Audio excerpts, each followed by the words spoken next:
মুআয ইবনে জাবাল রাদিয়াল্লাহু তাআলা আনহু বলেন, রাসূল সাল্লাল্লাহু আলাইহি ওয়াসাল্লাম বলেছেন, মা মিন মুসলিমিন ইয়াবিতু আলা যিকরিল্লাহি তাহিরান, কেউ যদি রাতে ওযু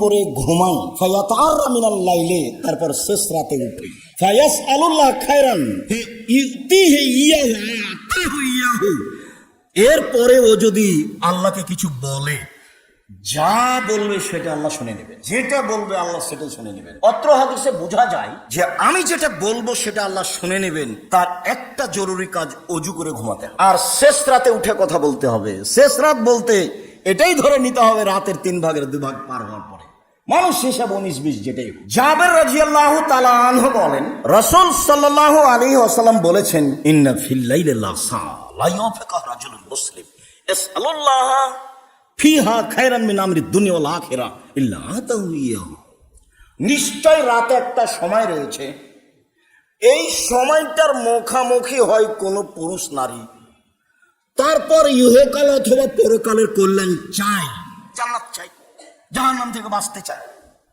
ইহকালের কল্যাণ চাই, জমি জায়গা চাই, অর্থ সম্পদ চাই, বাড়িঘর চাই, ভালো ছেলে মেয়ে চাই, বিপদ মুক্ত হতে চাই। তো এই সময়ে ইহকাল পরকালের যে কোনো কল্যাণ চাইলে আল্লাহ তাকে দিয়ে দেবেন। রাত একটা সময় আছে, অবশ্যই ওই সময়টা বুঝতে হবে, রাতের 3 ভাগের 2 ভাগ পার হওয়ার পরে, 1টার পরে, 2টার পরে, 3টার পরে, এটা হিসাব করে নিতে হবে এবং হিসাব করেই চলতে হবে, এটাই ঠিক। রাসূল সাল্লাল্লাহু আলাইহি সাল্লাম তো বললেন, পৃথিবীর মানুষ তোমরা রাতে সালাত আদায় করতে শিখো, প্রায় আদেশের মতো যে তোমরা রাতে সালাত আদায় করতে শিখো। আবু হুরায়রা রাদিয়াল্লাহু তাআলা আনহু বলেন, রাসূল সাল্লাল্লাহু আলাইহি ওয়াসাল্লাম বলেছেন, পৃথিবীর মানুষ, ইন্না দীনা ইসর, দিন সহজ, দিন কঠিন নয়, লা ইয়াশাদ্দা দীনা আহাদুন ইল্লা গালাবাহু, কেউ যেন দিনকে নিজের উপরে ভারী মনে করে না নেয়। প্রতি রাতেই এত আয়াত কোরআন মাজিদ পড়বো, এত রাকাত সালাত আদায় করবো, যেটা তার পক্ষে 2 দিন 3 দিন পরে সহজ সম্ভব নয়, এটা যেন কেউ না করে, যেটুকু পারবে সেটুকু যেন সিদ্ধান্ত নেয়। এই কথা বলার পরে রাসূল সাল্লাল্লাহু আলাইহি ওয়াসাল্লাম বলছেন, ফাসাদ্দিদু, পৃথিবীর মানুষ ইবাদতে মধ্যম পন্থা অবলম্বন করো, পৃথিবীর মানুষ ইবাদতে মধ্যম পন্থা অবলম্বন করো, ওয়াকারবু, নিজের শক্তি সামর্থ্য অনুযায়ী সম্ভবপর সাধ্যাতীত ইবাদত করো, ও আবশিরু, আল্লাহর পক্ষ থেকে সুসংবাদ গ্রহণ করো, আল্লাহর পক্ষ থেকে সুসংবাদ গ্রহণ করো, ওয়াস্তাইনু বিল গাদওয়াতি ওয়ার রাওহাতি ওয়া শাইইন মিনাদ দুলজা, আর সাহায্য চাও আল্লাহর কাছে সকালে বিকালে, রাতের কিছু অংশে, সকালে বিকালে, রাতের কিছু অংশে, সকালে বিকালে, রাতের কিছু অংশে। সকালেও জিকিরে থাকতে হবে, কাবলা তুলুই শামস কাবলাল গুরুব, সূর্য ডুবার আগে, সূর্য ওঠার আগে, সূর্য ডুবার আগে, সূর্য ওঠার আগে, সূর্য ডুবার আগে, সূর্য ওঠার আগে। সূর্য ডুবার আগে আল্লাহকে ডাকা কাজটা কঠিন, তখন সবাই ব্যস্ত থাকে, দোকানপাটে থাকে, ব্যবসা বাণিজ্য নিয়ে থাকে, চায়ের স্টলে থাকে, এটা খুব কঠিন।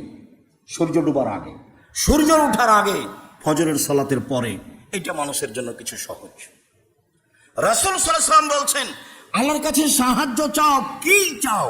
সাহায্য চাও, ওয়াস্তাইনু বিস-সাবরি ওয়াস-সালাহ, আল্লাহর কাছে সাহায্য চাও সালাতের মাধ্যমে, ধৈর্যের মাধ্যমে, সালাতের মাধ্যমে, ধৈর্যের মাধ্যমে চাও, অবশ্যই দিবেন।